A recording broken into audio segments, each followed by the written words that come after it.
Ray Fittipaldo joins us now. Ray is brought to us by AV-rated super lawyers LG, KG, Luxembourg, Garbett, Kelly, and George. Good morning to you, Ray. How you doing? Good morning, fellas. How are you? Peachy, Good. Ray. How big of a loss is Danny Smith going to be?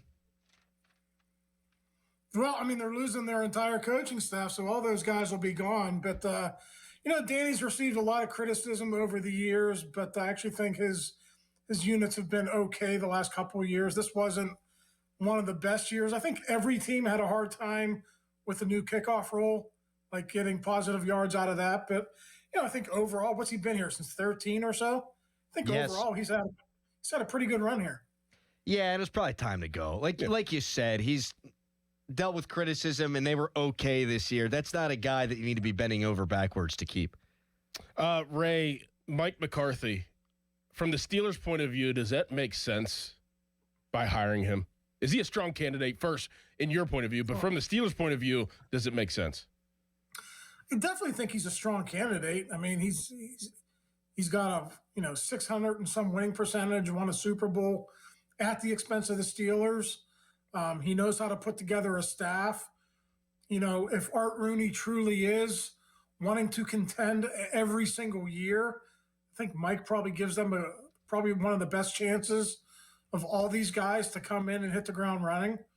But he doesn't fit their mold. That doesn't mean they have to stick to their mold. But, he's an offensive guy. He's 62.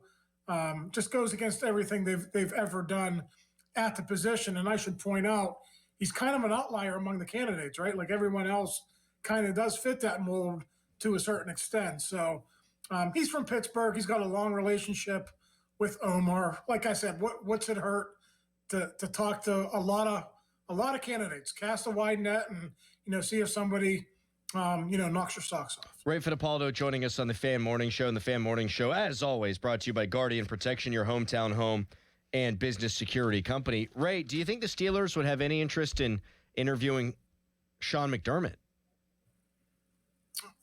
We haven't heard anything yet on that. I haven't heard Sean's name with any of these openings, to be honest with you. So not sure what's going on with his agent. Maybe he wants to take a year off, like Mike does. But Harbaugh's name was out there real quick. I mean, it wasn't 24 hours before Harbaugh's name was out there. We just haven't received that from McDermott. Listen, he's a really good coach. I just don't know if you want to go with somebody, the quote-unquote retread. I think he's more than a retread, but, somebody who failed. I think the Steelers probably want to get somebody with some new blood in here, some new ideas, and see if they can turn the program around. Who's your top three?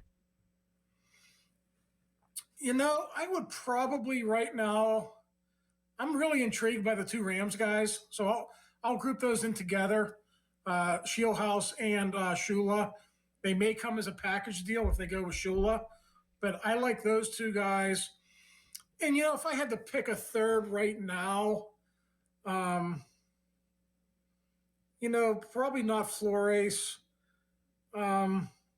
Minter's very intriguing. He's got a great background. He has a, family tree in the business. I'd go Minter or McCarthy, but those would be my 3 or 4 short list right now. It seems like the Ravens have a ton of interest in Minter. I'm hearing that he's almost a lock. Yeah. And they have, the Ravens have interviewed 16 guys virtually. Steelers only 9, but they have 5 who overlap. So there is interest. They have the same interest, which really shouldn't be a surprise. No, how many times has it happened in the draft, Ray, where, that guy be a perfect Raven or a perfect Steeler, and one of the teams winds up with him? Yeah, I looked it up yesterday. 3 openings in the AFC North. I'm thinking, boy, this doesn't happen very often. It happened like 4 years ago in 2020. The NFC East had it happen. So I guess it happens more often than we think. But, certainly a lot of upheaval in the North this year. Andy Weidel, he's interviewing for the GM job of the Atlanta Falcons. Do you anticipate him being gone and getting that opportunity? I haven't heard who else is up for that job, so I don't have a really, good look on that one. I mean, listen, Andy's from here. He's great friends with Omar. I mean, they've wanted to work together for a long time. But if you're Andy, if you're any aspiring GM, you always want to run your own program. Go down there, make more money. He'd be the guy down there. Wouldn't just be the personnel guy. So I'm sure he wants that job. And it's actually a really good job. You look at their skill guys down there. I'm not as high on Kyle Pitts as everyone else, but you got Bijan. You got the receivers down there to make some noise. I don't know what's up with Penix. I think the jury is still out on him, but you certainly have some pieces to build around on offense. Ray Fittipaldo of the Post-Gazette joining us here on the Fan Hotline, presented by Sullivan Super Service, Pittsburgh's trusted plumbing and HVAC provider for over 50 years. Two-parter here for you, Ray. Do you think the pool of candidates then, because you say you hadn't heard about McDermott, do you think the pool of candidates is now just the pool of candidates, or do you expect that to expand? That's part one. And B, why not Flores? You're not buying that one.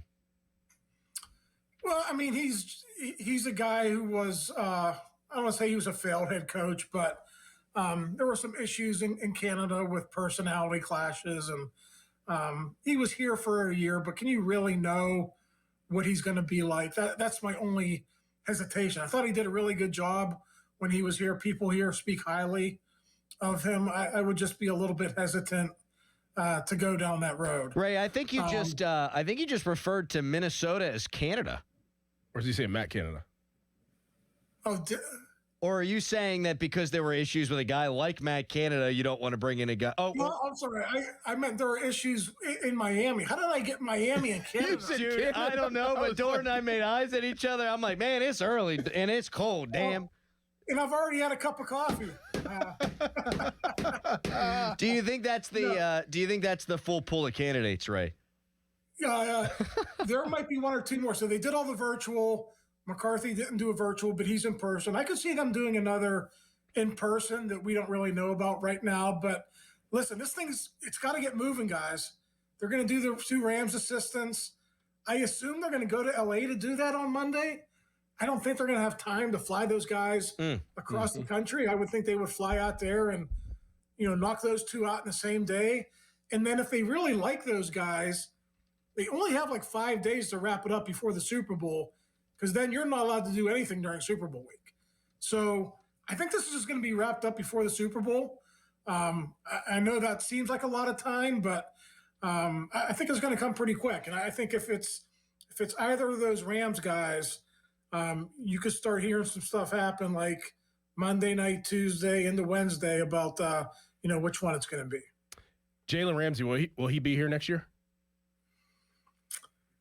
I was looking at his contract on Spot Track.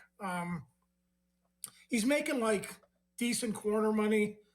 And my point about this is, if you're going to keep him at safety, you just cut Minkah Fitzpatrick because he wasn't productive. He didn't create turnovers. I thought Jalen was good at safety. He's a good team guy. I mean, I think he's a good leader. He did some good things, but he didn't really produce turnovers for you. So are you going to pay him $17, $18 million a year when you didn't do that for Minkah? So that's my question. And would Jalen want to come back on a reduced contract? I mean, we all know safeties, for whatever reason, are not valued like corners. But, yeah, I mean, if he wants to come back for like 13, 14 million, maybe I would do it. But just knowing what they did with Minkah, I don't think they would want Jalen back if they're going to keep him at safety. Our great friend and your colleague, Brian Batko, just texted and said perhaps Ray's misspeak was because Tua Tagovailoa should be playing in Canada, Ray. Perhaps. That might be true. So you think this all gets wrapped up before the Super Bowl. Do you how long do you expect it to take then after that to get the coordinators in line? I mean, I haven't experienced this as a professional. I experienced this as a fan back in 2007. And Ray, I don't believe you were on the beat back then. I was like the Post-Gazette's Friday guy. I would go down there on Friday and I would cover games on Sunday. But I think that's a big part of the interview process. Honestly, that's, they want to know, okay, Chris Shula, who are you going to bring? Okay, I'm going to bring Shieldhouse and, this receivers coach. I mean, I think they have a pretty good idea about who the staff's going to be. Maybe one or two might be unknown at this point, but I think a lot of that's already taken care of. So unfortunately for the Steelers, they won't be able to do the Senior Bowl like they usually do. but they'll be able to do the combine, and the new coach is going to be super busy, but he'll be able to take part in like 75-80% of the pre-draft process. Raymond, this was a pleasure. Enjoy your trip to the Great White North, and we'll talk to you soon. All right, see you guys. Thanks, See Ray. you, buddy. Ray Fittipaldo of the Post-Gazette.